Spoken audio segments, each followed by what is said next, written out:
What's the latest we know about the deal and Verizon's plan for it? Well, I think Verizon, as you said in the setup there, Emily, they are exploring their options. You know, what can they do here? I think it's inevitable that they're probably going to look for a price cut here. This obviously is not the company they set out to buy. It's had these serious issues come up since they struck this deal. And there are also questions about, well, if Yahoo knew this was going on and they knew there had been this hack, why was this not disclosed to Verizon at a much earlier stage? I think the issue of whether or not they walk is a slightly more complex one. Really, even if they wanted to pull the plug on this deal, it's not straightforward for them to do that. They would need to prove in the courts that there had been what's called a material adverse change. And really, to prove that, they would need to say, well, because of these breaches, Yahoo has suffered some serious loss of subscribers, and that's going to, they're not really going to be able to prove that for a while anyway. So the question of them walking, I think, is not the immediate one. Much more what we should be focused on, how they try and recut this deal to make it more favorable. So, Eric, as someone who has known Yahoo for a long time, how do you think this should affect the deal? Is Yahoo still worth buying?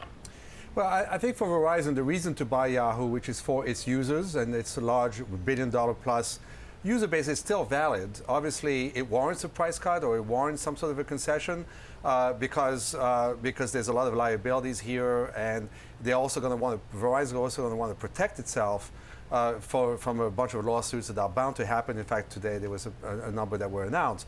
To me, this is Yahoo is adding to its reputation as the most hapless company in Silicon Valley. And it's time that they really got their act together and sell the business, because the shareholders want to get access to the Alibaba and Yahoo Japan equity, and this is just in the way. Now, I did speak with Marissa Mayer, the current CEO of Yahoo. The day the deal was announced, there was so much optimism back then. Take a listen to what she had to say about the synergies between the two companies. We really need more distribution. So for us, Verizon has tremendous mobile distribution, and that's at least one area that we're very excited about. But overall, I think it represents just a huge amount of scale and opportunity for Verizon. Eric, what is your sense of whether there was any negligence on Yahoo's part here, or were they simply too vulnerable? Well, as Ed mentioned, it's kind of bizarre, right? This happened in 2013.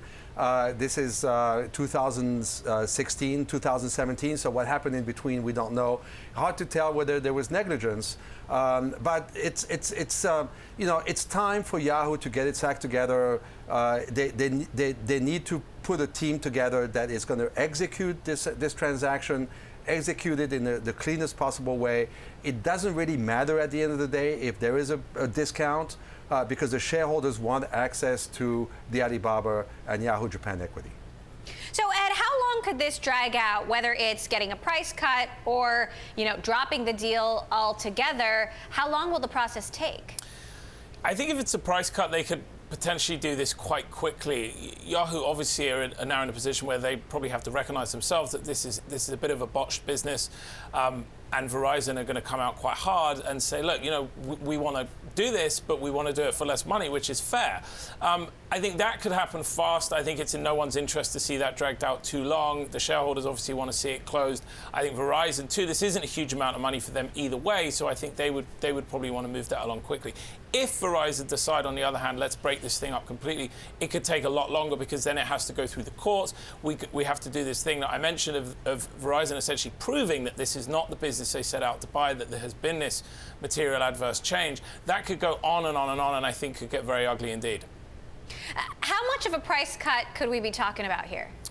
Well, one thing that was mentioned in actually one of our stories on Bloomberg Gadfly was that the market is assuming that this is going to knock off almost $1 billion of value, which is quite substantial if you think originally this was struck as a sort of, I think it was $4.8 billion deal. And for that to happen, obviously that would be a huge hit for Yahoo, and I suppose substantially embarrassing for Marissa Mayer, who struck this deal, because I think that would make this the most expensive data breach in history. So, Eric, look, you've called it the most hapless company in Silicon Valley, though you still see some value there. If a deal falls through, what does that mean for Yahoo? It's a big problem, because I don't see how they can make it as a standalone business. They have to, in my mind, they have to replace the CEO, put a team in place that is going to streamline the business and make it attractive to another buyer, possibly AT&T, who was interested at the time. But you know, the landscape is shifting constantly. There is no question that there is value in the billion-dollar monthly active users that Yahoo still has. Somebody has to come, put that together, package it in a way that is rational, and sell it as quickly as possible. If you're Marissa Mayer right now, what are you thinking? What are you doing? You're thinking that your reputation is even more on the line. You have a duty to your shareholders to see this transaction through. It might be hard to swallow a billion-dollar discount, but if it has to be done, it has to be done. Egos have to be set aside, and the rational decisions have to be made.